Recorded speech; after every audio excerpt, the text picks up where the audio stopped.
काया के रोग से मुक्त। एक बात और आपसे कहेंगे, उतारिएगा। जिसके शरीर में सफेद चमड़ी पड़ने लगती है, चर्म रोग हो जाता है, या चेहरे पर आंख के पास में पूरा कालापन आ जाता है, उसको हमेशा याद रखना है, लाल चंदन का लेपन पीपल के पत्ते पर करिए। काय पर करना है? पीपल के पत्ते पर लाल चंदन का लेपन करिए। लेपन कर कर सोमवार की अष्टमी के दिन उसको लेपन कर कर वापिस निकाल कर शंकर भगवान पर उसका धीरे धीरे त्रिपुंड बनाकर लेपन करना प्रारंभ करिए।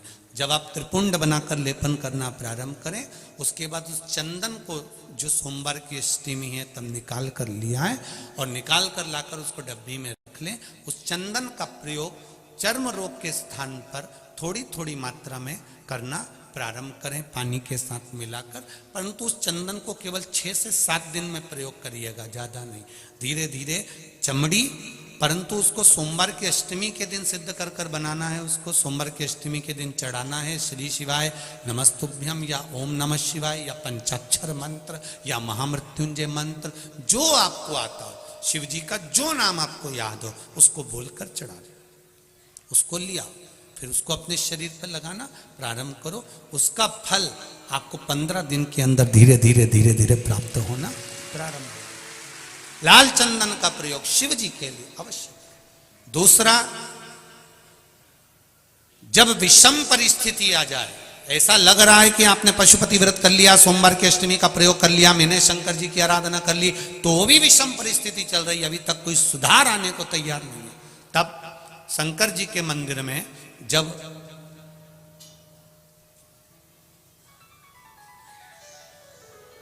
बेलपत्र चढ़ाने के लिए आप जाएं, तब प्रयास करिएगा कि बेलपत्र को, अशोक सुंदरी का स्थान सबको मालूम है ना?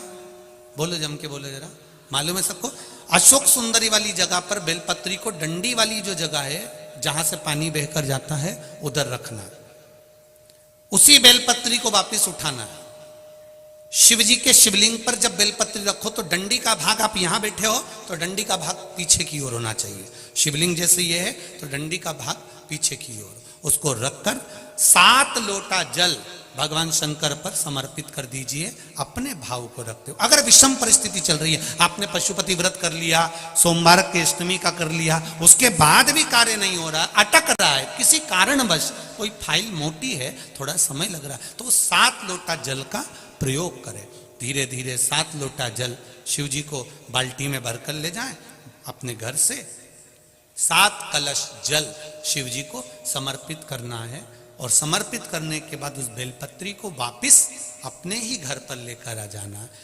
11 दिन 21 दिन उसको रखो, फिर उसका विसर्जन वापिस किसी नदी, सरोवर, तालाब या वृक्ष के नीचे कर दीजिए।